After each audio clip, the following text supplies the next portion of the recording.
Today we're going to thin out edges and I'm going to explain why we do it and how to do it. So, very basic explanation is the thinner the edge, the better it cuts. So the last video we did, we kind of covered it, but I didn't actually explain how I did it. Like usual, I'll grind my reference lines to that line that I ascribe to the center line, which is the foundation and the most important part. And then I'll grind as close as I can to that center line. So once we've done the rough grinding, we're going to actually sharpen the knife. And it sounds weird because it kind of is, but when we sharpen it, we'll know exactly where that edge is and we can start going closer and closer. And I kind of call it creeping towards the edge because you're taking the grind and you're going closer to the edge and going as far as you can. One difficulty with doing the edge is when it gets so thin, it starts becoming difficult to see like where center is. So if you scribe a line, you can see a line straight down the middle from the front to the back, but when you get close enough to that line, it's gonna be much harder to see. And so when we actually sharpen this edge, I'm going to check all directions and make sure that it's actually centered, and we don't want any like waves in it, we don't want any overgrinds. So it has to be as straight and even as possible. My philosophy on getting zero edges is take it as far as you can, do your testing, and then reevaluate. So if you don't take it to zero and you call it good enough, it might be able to perform better if you take it thinner. You don't know.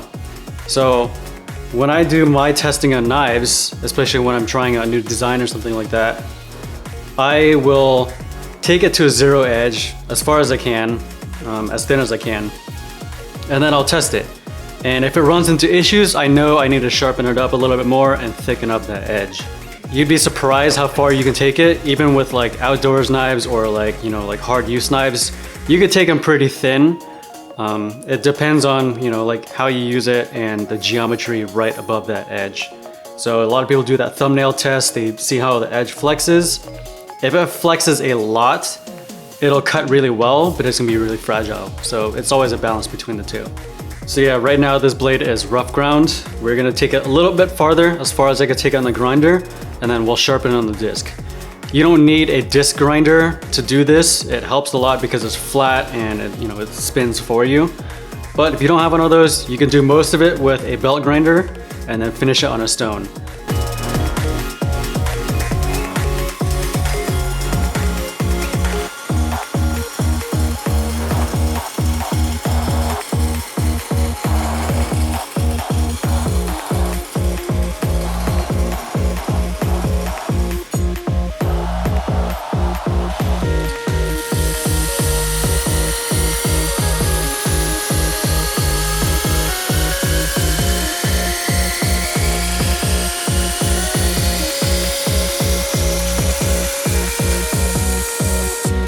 I have got it to the point where I can sharpen it now. I've ground as far as I can with the belt grinder. It's pretty thin. If you look, I don't know if you can see it, but if you see, it's pretty close. But at this point, I can't tell how far I can go still, because right now my reference is so narrow that I can't see. And I'm trying to eliminate any guesswork. And I can feel it, but I don't know how far on each side I could really go before I start pushing it too far. So now it's ready to sharpen. And one test that I have for feeling for the thinness is I'll just take my fingers and I kind of just feel the edge right here. And it's pretty thin, but I can feel there's like this little step right there. And that's a sign for me it's a little bit too thick still. And now we have to sharpen it and then thin the rest to that edge. This is the disc grinder that I use. It's just a 9-inch disc that I got from KMG, mounted to the table and then on a pulley system to the motor. You can mount it directly to the motor itself, but different size pulleys and whatever, different shaft size. Mine is mounted horizontally. I like it this way because this is the same muscle memory I use for when I'm sharpening blades. So when I go to sharpen, when I go to thin a knife on here, I don't have to learn a different way to hold it as, like the belt grinder. I'm just holding it the same way that I do with how I do on a sharpening stone. You have to be careful using these because it is spinning. So if you get it caught a certain way, it's gonna send it flying somewhere. So you have to be really aware of the spin direction. So if I'm sharpening it this way, I want the spin direction to be going the opposite direction. I don't want to go in towards the edge, because if I'm not careful and I apply too much pressure here, it can catch the paper and then send the blade flying somewhere. This is one of the rare cases where sometimes slightly used paper is better because it saturates with water. So it almost acts like a wet sanding of sorts. So when the paper's fresh, I have to be aware of how much heat is building up. Usually fresh paper or fresh abrasives is better for heat, but in this case, when it's a little bit dull, it holds water. I'll go around, like 90, 45, 22 and a half. This is a good starting point. All I need is to get a more acute angle on there for now.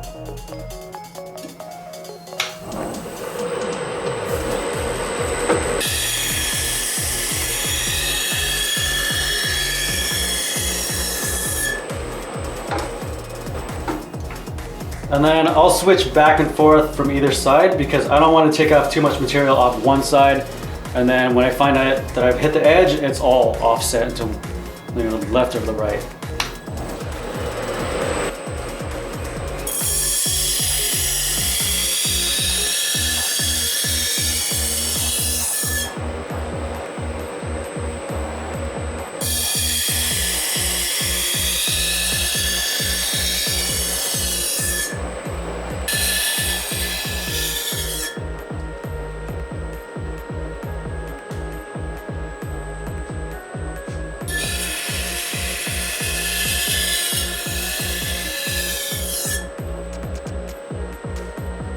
So I'm feeling for the burr, and you can see, I don't know if you can see on camera, but it'll catch my fingernail.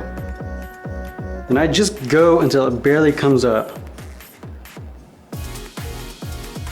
If you have trouble feeling for the burr, you can always take off more and it'll get more pronounced, but taking off too much will start to change your profile a little bit. So if you need to do that stage, the sharpening, and you don't have a disc grinder, what I would do is I would do the same kind of thing. But instead of just grinding straight up like this, I would tilt it diagonally. And the reason why I tilt it diagonally is because here you've only got a 2-inch footprint. There's a lot of wiggle room to kind of mess up.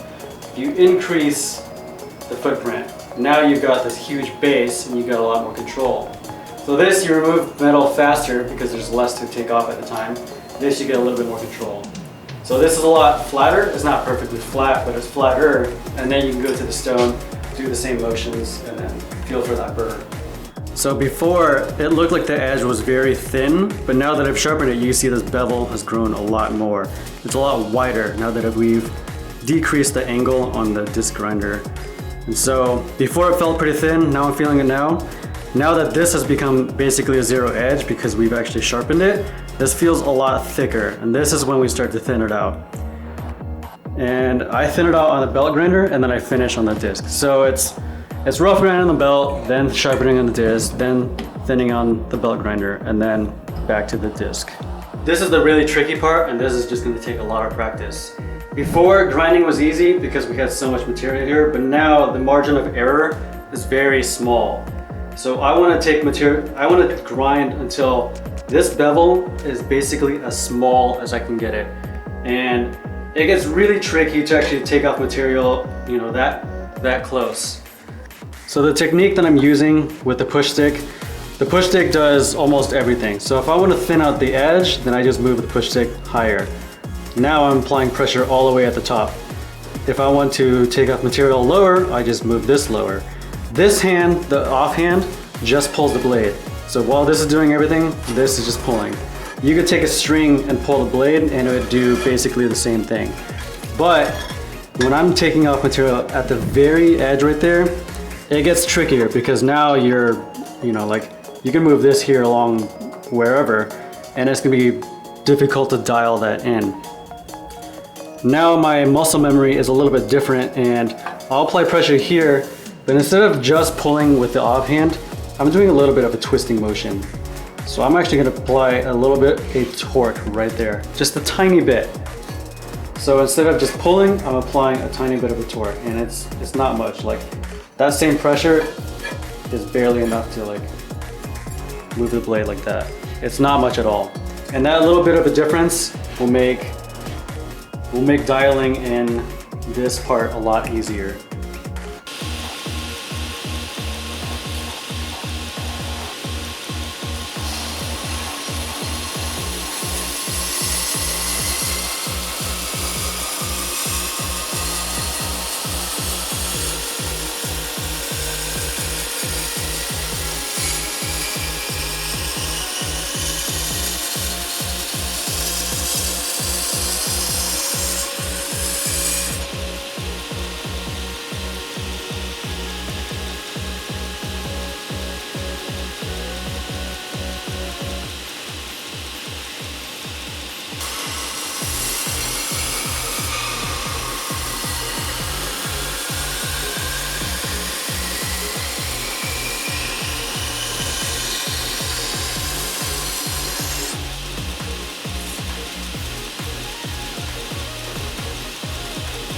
So basically it is thin enough. There's a tiny sliver of the edge left, which is what I want.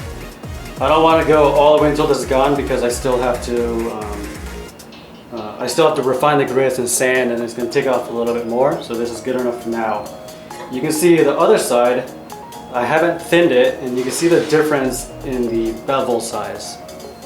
So that's how much we've taken off. You might be wondering how I was dealing with the heat here, and I was just using, you know, a pretty fresh belt here. And when I'm applying pressure, I'm not applying much pressure at all, like barely any. So if I was going ham on this and I really pulled it along, I would build up a lot of heat right here. But I'm going super light. The only real pressure that I'm doing is this torque right here, all on the edge.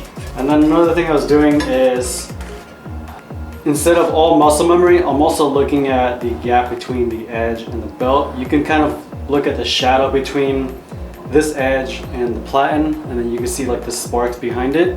So eventually you start getting the sense of like how far the edge is from where you're grinding, and then that's going to give you an indication on how thin this is getting or where you're removing metal from.